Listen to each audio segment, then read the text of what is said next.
गंगा मैया कहां से निकली हैं? बोलो। गंगोत्री से। गंगोत्री से निकलने के पहले कहां से निकली? कहां से?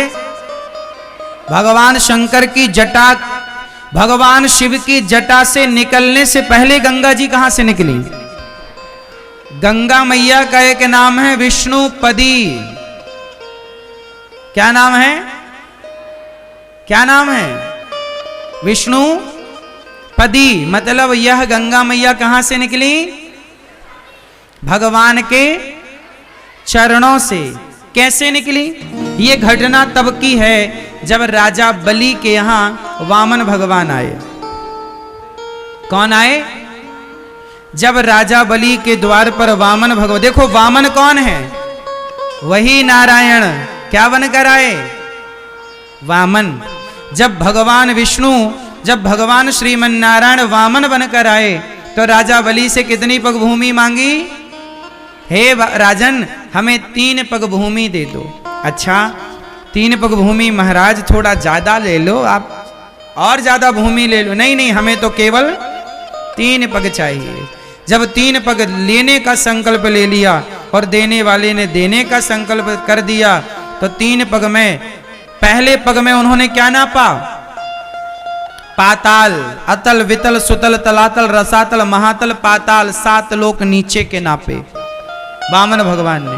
फिर 7 लोक ऊपर के जब नापे तो भगवान नारायण का पांव स्वर्ग को सबको नापता हुआ जब सत्यलोक में पहुंचा तो सत्यलोक में ब्रह्मा जी विराजते हैं। तो ब्रह्मा जी ने देखा कि भगवान का चरण मेरे द्वार से गुजर रहा है, तो ब्रह्मा जी ने बिना देर किए भगवान के पांव का अंगूठा, चरणों को धुल लिया। उनके कमंडल में जल था ब्रह्मा जी के, तो जल डाला और धुल करके वही चरणामृत अपने कमंडल में भर लिया। किसने? बोलो। ब्रह्मा जी ने। किसने भर लिया? भगवान नारायण का, मतलब भगवान वामन जी के चरण धुलकर ब्रह्मा जी ने कहां भर लिए? अपने कमंडल में। और वामन भगवान ने जब 3 पग भूमि ले ली, राजा बलि के मस्तक पर तीसरा पग रखा, वो लीला हो गई पूरी। इसके बाद राजा सगर के पुत्र हुए असमंजस, फिर अंशुमान, फिर उनके दिलीप, फिर हुए भगीरथ। क्या नाम पड़ा? भगीरथ के जो पिता थे राजा दिलीप, दिलीप की 2 पत्नियां थीं। अच्छा, दिलीप तपस्या करते करते मर गए, मृत्यु हो गई और इनके कोई संतान नहीं हुई। तब 2 पत्नियां थीं, तो दोनों पत्नियों से गुरु वशिष्ठ जी ने कहा कि तुम दोनों पत्नियां ही आपस में घर्षण करो। जब दोनों पत्नियों का घर्षण किया गया शारीरिक, तब दोनों पत्नियों के घर्षण से एक पुत्र हुए जिनका नाम पड़ा भगीरथ। उनका नाम इसलिए पड़ा भगीरथ क्योंकि ये 2 भगों के कारण प्रकट हुए, तो भगीरथ नाम पड़ा। पर इनके शरीर में हड्डी थी नहीं ज्यादा, तब गुरु वशिष्ठ जी ने कृपा किया, फिर इन्हें जीवन दिया। उन्हीं का नाम पड़ा भागीरथ, भगीरथ। तो फिर भगीरथ जी ने तपस्या करी, और भगीरथ जी ने जब तपस्या की तो उनके तपस्या के प्रभाव से ब्रह्मा जी प्रकट हुए। कहा कि प्रभु ऐसी कृपा करो, गंगा मैया दो, ताकि हमारे पूर्वजों का उद्धार हो जाए। उनके सगर के 60,000 पुत्र कपिल मुनि के अपमान करके जलकर गंगा सागर में भस्म हो चुके थे। तब भगीरथ जी ने जब कहा कि प्रभु आप जरा गंगा जी को प्रकट करिए, तो भगवान नारायण का धोया हुआ वही पांव का जल ब्रह्मा जी ने उस जल की कमंडल से एक धारा गिरा दी, जरा सी।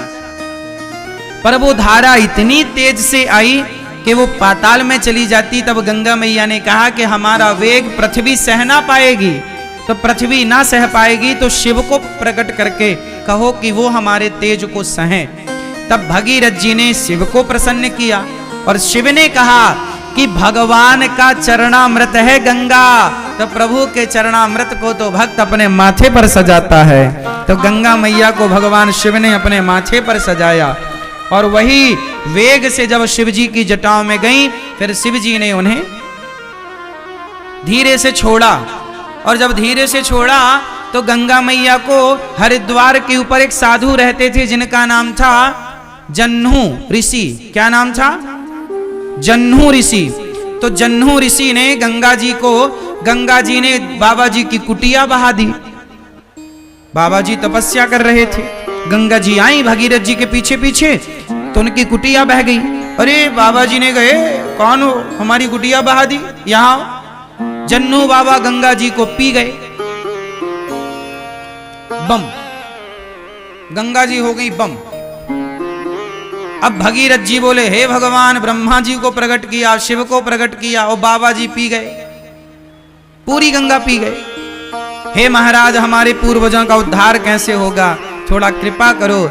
तब जन्हू ऋषि ने अपनी जांघ से गंगा जी को प्रकट किया, इसलिए गंगा जी का एक नाम है जाह्नवी। गंगा मैया का एक नाम क्या है? जाह्नवी। फिर गंगा मैया वहां से चली तो आगे 7 हरिद्वार के ऊपर ना 7 बाबाओं की कुटिया थी, सप्त ऋषियों की। तो गंगा जी को लगा कि एक बाबा की कुटिया बहाई तो पी गए, यहां 7 साधु हैं, यदि बहा देंगे तो फिर तो निकलेंगे भी नहीं। तो गंगा मैया ने 7 संतों की कुटिया को बचाते हुए आगे बढ़ी, तो गंगा मैया की 7 धाराएं हो गईं। तो हरिद्वार के ऊपर गंगा मैया की कितनी धाराएं हैं? 7 धारा है। वो 7 ऋषियों को बचाने के कारण हो गई। फिर वही गंगा मैया जब चली तो चलती चलती चलती चलती जब वो प्रयाग पहुंची तो गंगा मैया के सामने प्रयाग में भी एक संकट आकर खड़ा हो गया। प्रयाग में गंगा मैया आगे नहीं बढ़ी, गंगा मैया हाथ जोड़ के खड़ी हो गई। किसके सामने? बोलो बोलो, यमुना मैया के सामने। क्यों? क्योंकि यमुना मैया कौन है भगवान की? जोर से, जोर से। यमुना मैया है भगवान की पत्नी। भगवान कृष्ण की चौथी कौन है? यमुना मैया भगवान कृष्ण की चतुर्थ पटरानी है। यमुना मैया कौन है? विरजा नदी, बैकुंठ में एक नदी है विरजा, वही विरजा महारानी भगवान कृष्ण की लीला के समय यमुना महारानी बनकर प्रकट हुई और भगवान श्री कृष्ण की पत्नी है यमुना। यमुना मैया कौन है भगवान की? जोर से।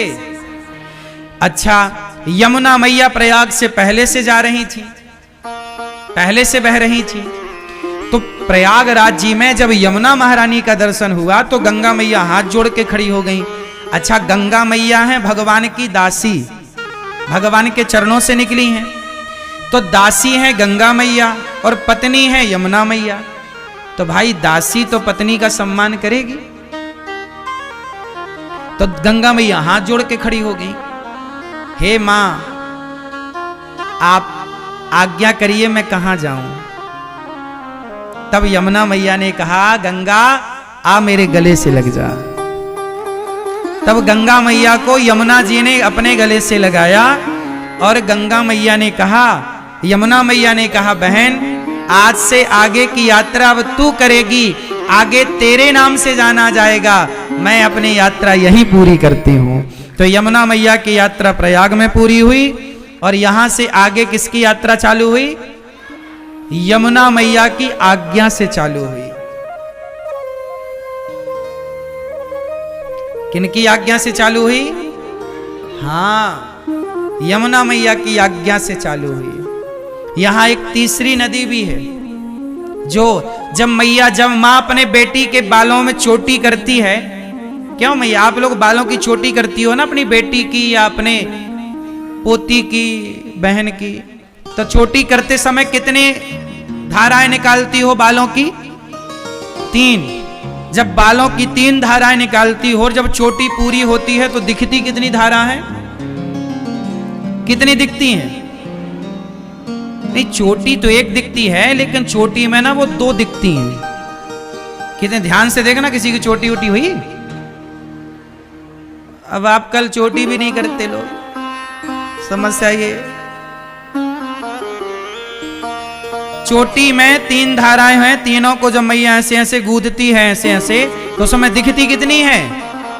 दिखती 2 है पर होती 3 है। उसी तरह ये गंगा मैया को भी त्रिवेणी कहते हैं, त्रिवेणी संगम। यहाँ गंगा यमुना की 2 धाराएं तो दिखती हैं, पर चोटी में जैसे तीसरी होती तो है पर दिखाई नहीं पड़ती, ऐसे यहाँ पर माँ सरस्वती विराजमान तो हैं, पर हम सबकी नजर से परे हैं। उन्हें कोई ऋषि हो, कोई संत हो, कोई तपस्वी हो तो वो उनका दर्शन करें।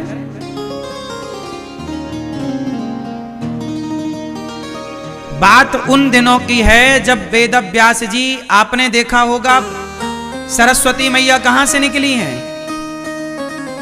बोलो। बद्रीनाथ जी, वहां पर एक गुफा है, व्यास गुफा। कौन गुफा? जहां पर वेद व्यास जी ने बैठकर 18 पुराणों की रचना की। वहां पर सरस्वती मां बहती हैं और अच्छी बहती हैं। दास अनिरुद्ध ने भी दर्शन किया, आप में से बहुत लोगों ने दर्शन भी किया होगा। तो एक बार क्या हुआ कि सरस्वती माता, उनकी जो झलकोर थी, जो बहाव था और हिचकोले मार रही थी, तो व्यास जी कुछ लिख रहे थे, तो बार बार सरस्वती माता हिचकोलों से जल उनके ऊपर फेंक रही थी। तो व्यास जी ने कहा है, सरस्वती थोड़ा शांत रहो, मैं लेखन कर रहा हूं, तुम शोर कर रही हो, थोड़ा शांत रहो। अच्छा, वहां मैया का बड़ा शोर भी था आगे, तो पर सरस्वती मां को पता नहीं क्या सूझा, वो लीला थी। सरस्वती माता हिचकोले मारती रही, हिलकोरे मारती रही और शोर बना रहा। व्यास जी ने गुस्सा में, क्रोध में आकर, अरे तुम बात नहीं सुन रही हो, हम लिख रहे हैं और तुम शोर कर रही हो और छींटे भी मार रही हो, पानी आ रहा, जाओ हम तुम्हें श्राप देते हैं, तुम अंदर चली जाओ जमीन के अंदर, तुम ऊपर ऊपर नहीं, अब अंदर अंदर रहना। तो व्यास जी के कारण सरस्वती मां, फिर वहां से थोड़ी दर्शन होता है उनका, थोड़ा सा दर्शन होता है और उसके बाद से फिर वो धारा ऊपर की जगह नीचे से चल पड़ती हैं और वही धारा प्रयागराज जी पहुंचती हैं और यहां संगम होता है। इसलिए प्रयाग में कितने अक्षर हैं? प्रा या ग। प्रा मतलब छिपी हुई, प्रा मतलब पृथ्वी के नीचे छिपी हुई। कौन? सरस्वती। प्रा या से यमुना, प्रयाग। गा से 3 अक्षर हैं और तीनों अक्षर तीनों नदियों का प्रमाण दे रहे हैं। प्रयाग, प्रा मतलब पृथ्वी पर छिपी हुई, पृथ्वी पर छिपी हुई माता सरस्वती। प्रा या मतलब यमुना, गा मतलब, हाँ। अब देखो यहां पर तीनों का क्रम देखिएगा, पहले कौन है? पहले है सरस्वती, इसलिए प्रा। फिर दूसरे नंबर पर हैं यहां यमुना जी, या प्रा या। गंगा जी सबसे बाद में आई, भागीरथ जी के कहने से आई, उनके साथ आई, भगवान की चरण पदी है। तो गा आखिरी में है, प्रयाग आखिरी में क्या है? गा, गंगा। तो यहां पर मां भगवती यमुना जी ने गंगा मैया को अपने गले से लगाकर उन्हें सम्मानित किया, उनका मान बढ़ाया। ऐसे धाम में हम लोग बैठे हैं जहां गंगा, यमुना और मां सरस्वती का संगम है। देखिए इसी संगम में आज हमारा और आपका भी संगम हुआ, मिलन हुआ। बोलिए प्रयागराज की, गंगा मैया की, यमुना मैया की, सरस्वती मैया की।